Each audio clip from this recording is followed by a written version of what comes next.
Kita masuk ke materi yang pertama, yaitu mengelola konflik. Mengapa terjadi konflik? Nah, yang pertama itu komunikasi yang buruk. Tentu, komunikasi buruk akan menyebabkan banyak sekali konflik dalam suatu perusahaan ataupun organisasi. Yang kedua, perbedaan tujuan dan nilai. Nah, tentu saja konflik dapat disebabkan karena perbedaan tujuan dan nilai. Karena setiap individu ataupun perorangan memiliki pemikiran yang berbeda-beda tentunya. Maka dari itu, seharusnya kita bisa mencegah adanya perbedaan tujuan dan nilai tersebut dengan berkomunikasi yang lebih baik lagi.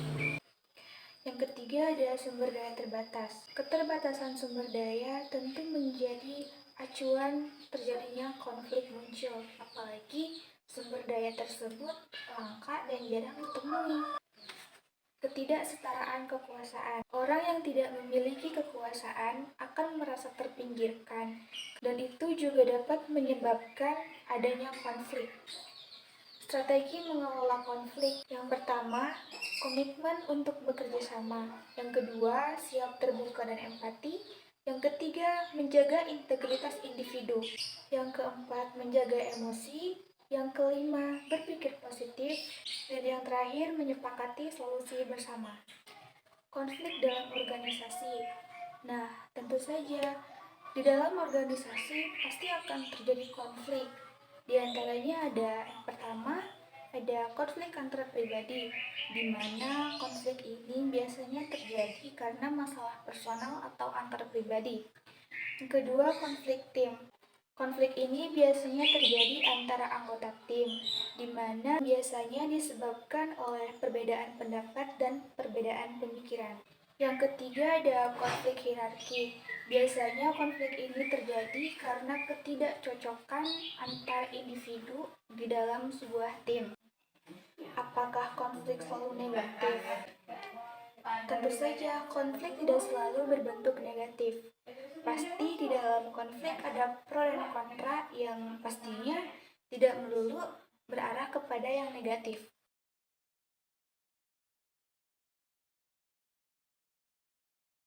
Materi yang kedua yaitu evaluasi.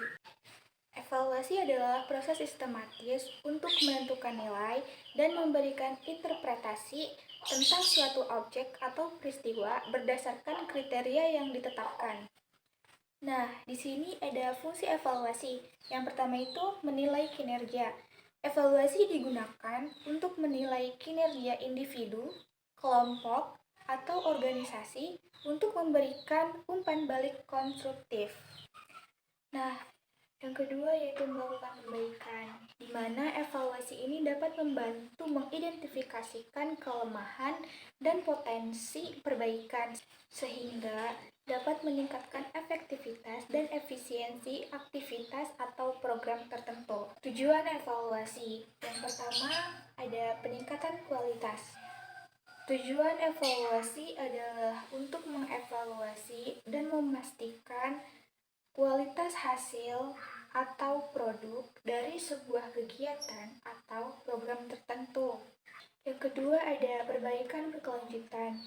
Hal ini dilakukan untuk memastikan bahwa evaluasi dilakukan untuk mendukung perbaikan berkelanjutan dan pengembangan proses atau program yang telah dievaluasi. Yang ketiga, pengambilan keputusan. Evaluasi membantu dalam pengambilan keputusan yang lebih baik berdasarkan data dan informasi yang diperoleh dari evaluasi. Model evaluasi. Yang pertama ada evaluasi formatif, di mana model ini berfokus pada pembelajaran dan perbaikan selama proses atau program pada kegiatan tertentu. Yang kedua ada model sumatif.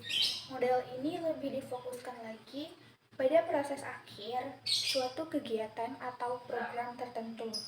Nah, yang terakhir ada evaluasi responsif, di mana model ini berfokus pada responsif terhadap kebutuhan atau pelayanan. Di sini ada pendekatan kualitatif, pendekatan kuantitatif, dan pendekatan gabungan. Nah, selanjutnya ada evaluasi kinerja. Yang pertama yaitu proses evaluasi rutin.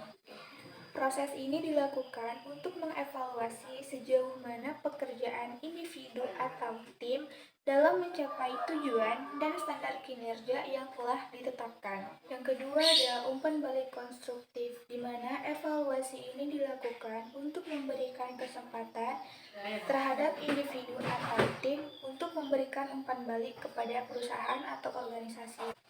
Yang pertama ada perencanaan. Tentu langkah pertama dalam melakukan evaluasi program adalah menentukan tujuan dan sasaran untuk keberhasilan yang jelas. Yang kedua, pelaksanaan.